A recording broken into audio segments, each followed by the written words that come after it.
All right, we're going to combine the two one-step equations with the two-step now, okay?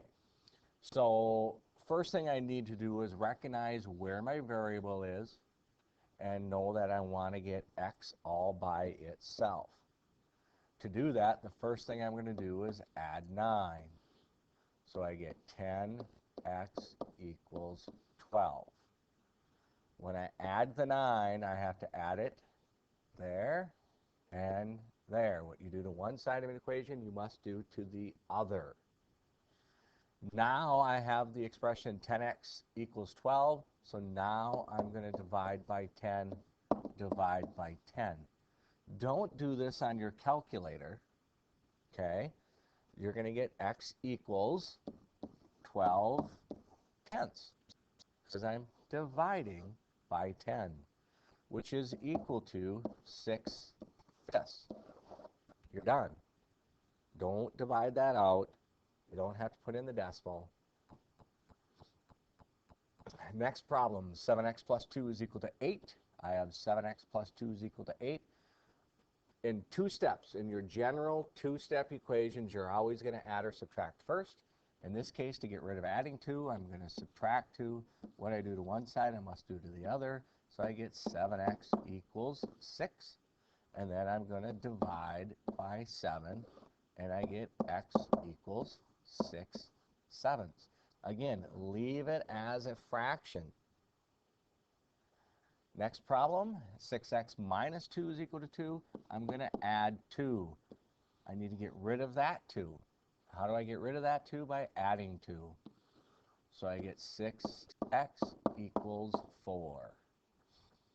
When we see 6x equals 4, now I'm going to divide both sides by 6, because I want to get x by itself.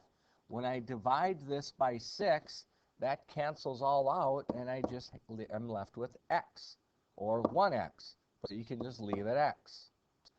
Divide the other side by 6, and that is equal to 2/3.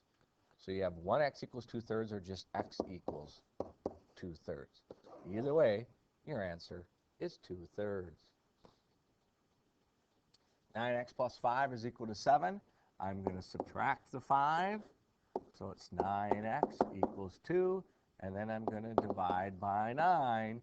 So I get x equals 2/9. Subtract 9. So I have 2x equals a negative 2. Now I wrote this a little different up here, but that's what I was doing in all the other problems. I was just saying we have to do it to both sides. Here I showed it. So I get a negative 2, and then now I'm going to divide by 2. So I get x equals a negative 1. Again, I'm showing different things so you can visually see, one, that they're the same, and two, other ways of writing it. Add 4, so I get 10x equals 6. Divide by 10, and I get x equals 6/10, which is 3/5. Don't forget to put it in lower terms, but you do not have to change an answer of 4/3. You can leave it 4/3. But if it was 8/6, you have to write 4/3 as your answer. I believe that is it. Good luck.